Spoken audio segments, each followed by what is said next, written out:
Marica, hijo de puta, ¿qué es esto? ¡Mierda! No, no, no diga nada. Espera, espera.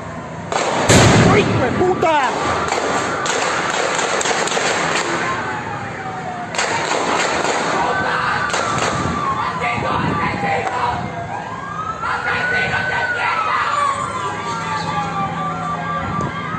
Están disparando a matar. ¿Qué es esto? Están disparando a matar, hijo de putas. La comunidad internacional mira hacia otro lado mientras se desangra la democracia en Colombia. El gobierno de Iván Duque está matando a su pueblo, jaleado por el expresidente Álvaro Uribe, que pidió al ejército y a la policía que disparara contra los manifestantes. La situación está fuera de control. Las manifestaciones en contra de la reforma tributaria, en general, contra la marcha de la democracia en Colombia, ha provocado la muerte de decenas de personas en las calles. Si a esto le unimos las masacres de civiles y los casi 400 líderes sociales asesinados los últimos meses, el panorama es dramático. Si algo así sucediera en países bajo gobiernos de la izquierda en América Latina, los medios de comunicación hablarían de genocidio y pedirían una intervención inmediata. ¿Por qué esa doble moral con Colombia? Está claro que Colombia necesita urgentemente una misión de verificación de la ONU.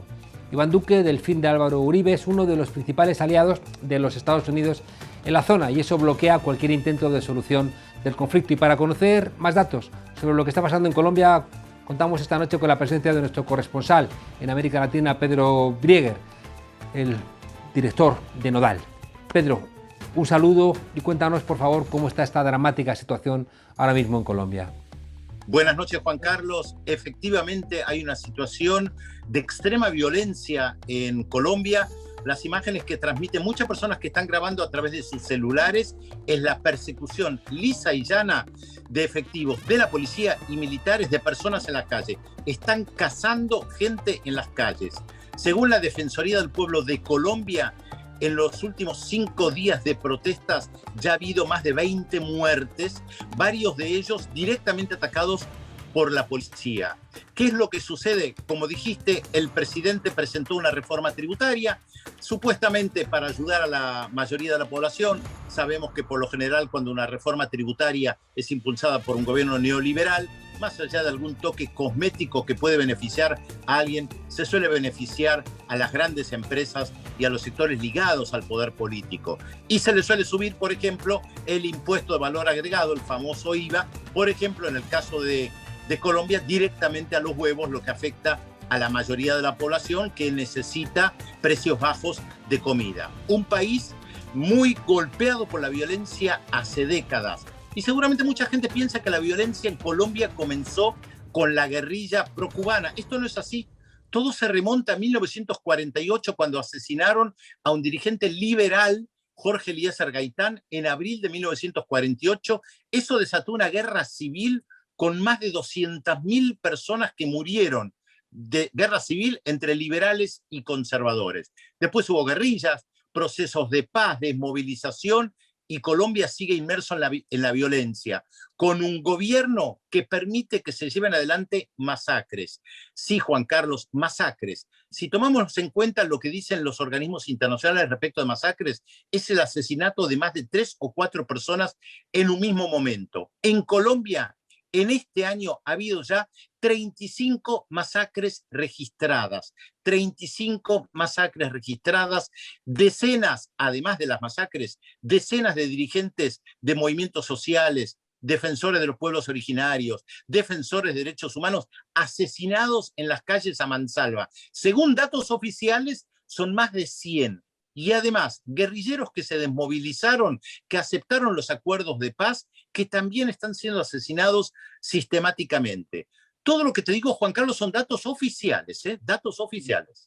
Ahí, Pedro, contrasta, claro, la información, ves imágenes de Bogotá y parece que es una ciudad pacífica, ¿no? Pero si uno indaga un poquito más allá, nos encontramos con situaciones, bueno, que son inimaginables en otras partes de América Latina y, sin embargo, Colombia sigue estando fuera de foco. Es verdad, es la doble moral de la que tanto se habla en muchas ocasiones. Fíjate que Luis Almagro, el secretario general de la Organización de Estados Americanos, está obsesionado con el tema de Venezuela. Hace 6 días hay protestas en Colombia, asesinatos en las calles, denuncia de violación a los derechos humanos y el secretario general de la Organización de Estados Americanos no dijo ni una palabra. Él suele comunicar mucho por Twitter, por lo tanto se puede tomar su voz a través de Twitter y lo que está haciendo es informar permanentemente sobre Venezuela. Obsesionado sobre Venezuela, no informa nada de lo que está pasando en Colombia y muchos grandes medios de comunicación tampoco informan lo que pasa en Colombia, porque como bien dijiste en el comienzo, es un aliado muy importante de los Estados Unidos. Hay otro elemento que llama la atención, que es el papel del expresidente Uribe. Publicó un tuit que fue retirado por la propia red social, pero parece que pese a ser retirado, los efectos han sido como si no se hubiera retirado. Recordemos que Uribe es senador, fue 8 años presidente de Colombia, es el hombre fuerte del país, no cabe la menor duda de eso, Juan Carlos. Puso a un delfín sucesor, Juan Manuel Santos, que gobernó 2 periodos y que fue el que impulsó el proceso de paz en contra de la voluntad de Uribe. Y después de Juan Manuel Santos, Uribe puso a Iván Duque como su sucesor, que fue uno de sus principales jefes de campaña en contra de los acuerdos de paz. Esto es muy importante recordarlo. Cuando se firman los acuerdos de paz en el año 2016, con toda la pompa, creo que incluso estuvo el rey de España, ahí, si mal no recuerdo, el expresidente Álvaro Uribe se opuso, hizo una campaña en contra de los acuerdos de paz y hoy su delfín, Iván Duque, es el presidente de Colombia. Uribe efectivamente sigue siendo el hombre fuerte, el hombre acusado de vínculos con el narcotráfico, el hombre acusado también de haber implementado lo que se llama en Colombia los falsos positivos. Los militares cazaban campesinos, los asesinaban y los hacían pasar por guerrilleros. Por eso se los llama falsos positivos. Sí, para cobrar, ¿no? Para cobrar una remuneración extra, ¿no? Por también esos para falsos remuneración guerrilleros. extra, efectivamente, los militares se beneficiaban del asesinato de guerrilleros. Esto les implicaba reconocimiento interno, reconocimiento al gobierno y también dinero, y por eso los llamaban falsos positivos, porque no eran guerrilleros, eran personas asesinadas a mansalva. Este es el clima que se vive en Colombia hace mucho tiempo. Y otro dato para agregar, Juan Carlos, porque hemos mencionado a los Estados Unidos. Colombia sigue siendo el principal productor y exportador de cocaína del mundo. Se calcula, según Naciones Unidas, que cerca del 70% de la cocaína que se produce y exporta viene de Colombia. A pesar de que hace más de 20 años Estados Unidos financia todo tipo de proyectos, en principio para eliminar el cultivo de la hoja de coca y la cocaína. Digo en principio para eliminar, claro, porque ha sido un gran fracaso. Si buscaban eso, no lo lograron. Ya. ¿Qué está haciendo la izquierda? ¿Qué está haciendo Gustavo Petro, María José Pizarro ante este hecho terrible? Porque no es muy normal que un presidente llame al ejército, ¿no?, a intervenir en las calles. Efectivamente, el sábado pasado llamó a militarizar la nación, tomando en cuenta que tiene atribuciones en la Constitución que se lo permiten. La izquierda acompaña las movilizaciones, no parece haber un liderazgo claro en estas movilizaciones que se dan en todo el país. Creo que vemos, Juan Carlos, otra situación de un estallido social sin una dirección clara, sin un liderazgo claro que se ponga al frente de esas movilizaciones, como hemos visto en el año 2011 en el Reino de España, como hemos visto en algunos países árabes. Son movilizaciones que surgen de la indignación en Chile, popular no, recientemente. O en Chile en octubre de 2019, que lo vivimos juntos, efectivamente, Juan Carlos. El detalle para tomar en cuenta es que el año que viene hay elecciones en Colombia, claro, y efectivamente mencionaste a Gustavo Petro, que en las elecciones pasadas perdió frente a Iván Duque, pero la izquierda todavía está bastante dividida en Colombia y se da un fenómeno que se da en muchos lugares, ¿no? La división de la izquierda frente a un candidato de la derecha, que también muchas veces va dividida, también hay que decirlo. Claro.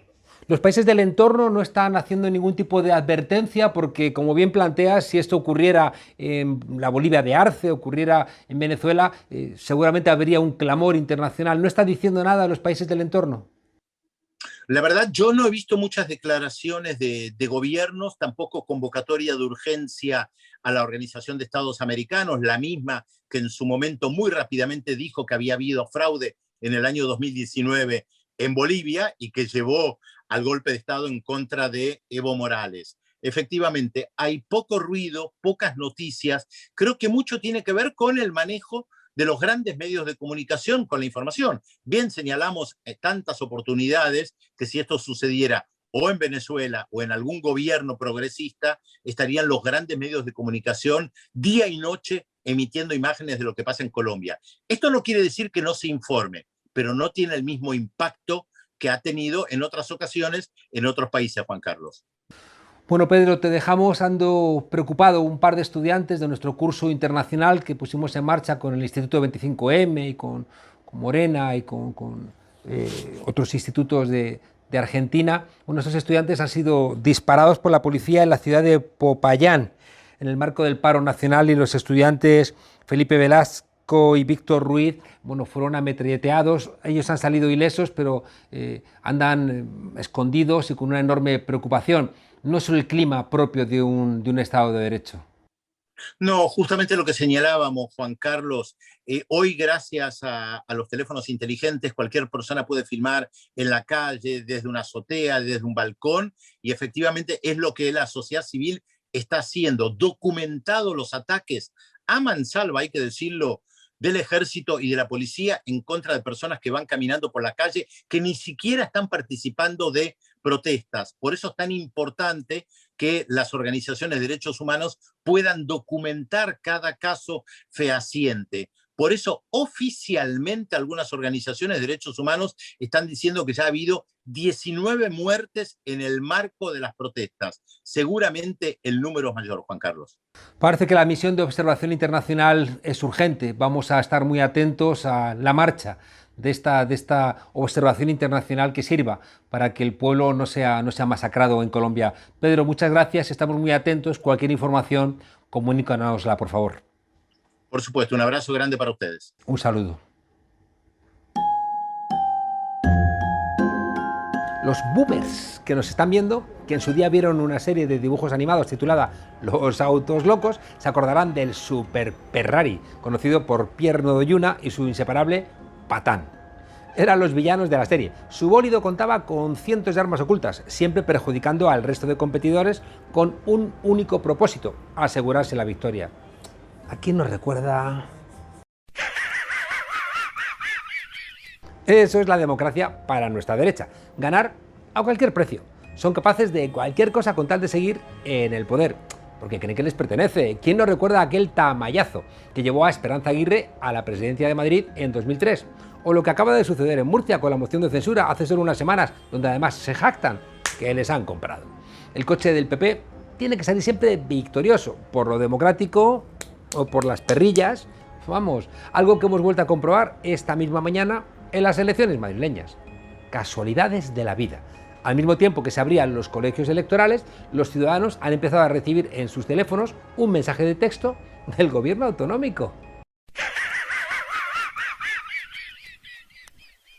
Albricias, la Comunidad de Madrid anuncia ayudas al alquiler de la vivienda y se advierte de que, cuidado, que el plazo para solicitarlas termina el 24 de mayo. Pues sospechoso un poco parece, ¿no? Isabel Díaz Ayuso, la mujer que ha presidido la Comunidad de Madrid desde agosto de 2019, no tenía otro día ni otra hora para impulsar esas políticas sociales que se estaban demandando. Tiene que ser justo cuando se abren los colegios electorales y quizá pueden captar así algún indeciso. La verdad es que si no conociéramos a estos del PP, podríamos pensar que ha sido una casualidad.